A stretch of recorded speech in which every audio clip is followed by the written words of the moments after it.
আজকে আমি শেখাবো 3x3 রুবিক্স কিউবের প্লাস কিভাবে তৈরি করতে হয়। সেটা আপনাদেরকে আমি একবার বুঝিয়ে দেব, বাড়িতে আপনারা চেষ্টা করবেন। আশা করছি একবারে আপনারা শিখে যাবেন।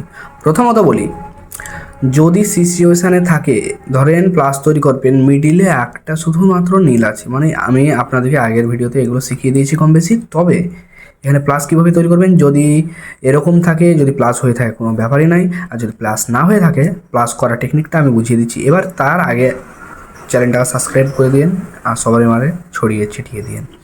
এবার এখানে মেন বিষয়টা হচ্ছে যে এইখানে একটা নীল লাগবে আর এখানে একটা নীল লাগবে, তাহলে আপনার প্লাসটা তৈরি হয়ে যাবে।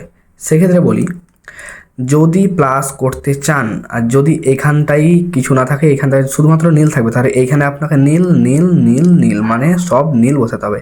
আর যদি আপনার এরকম করায় থাকে, শুধুমাত্র খাটনি কিছুই নাই, শুধুমাত্র এই নীলটা এখানে, এই নীলটা এখানে। এবার বলি কী করবেন। প্রথমত কিউবটা এভাবে ধরবেন, এইভাবে ধরবেন, এইভাবে এইভাবে। তারপরে এরকম করে ধরি, এই ধারে একটা, এই ধারে একটা, এই ধারে একটা, এই ধারে একটা, এই ধারে একটা, এটা উঠিয়ে দেবেন। হলো না?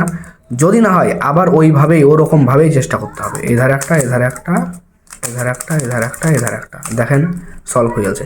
একটা যদি হয় সেটা অটোমেটিক এটা হয়ে যেতে পারে, আর যদি এটা হয়, এটা যদি পড়ে থাকে, যেভাবে আমি করলাম ওইভাবে যদি আপনি করেন, তাহলে আপনার প্লাসটা ঠিক মতো একবারে সেম টু সেম মিলে যাবে। প্লাসটা যদি আপনার মিলে যায়, প্লাসটাও শিখে থাকেন, আমি আরও ভিডিও ছাড়বো, তাহলে আস্তে আস্তে আপনি কিউবটা শিখে যাবেন। আর আমার চ্যানেলটি ভিডিও দেখার জন্য অবশ্যই সাবস্ক্রাইব করে রাখবেন, তবে আমার প্রথমে ভিডিওটা পাবেন।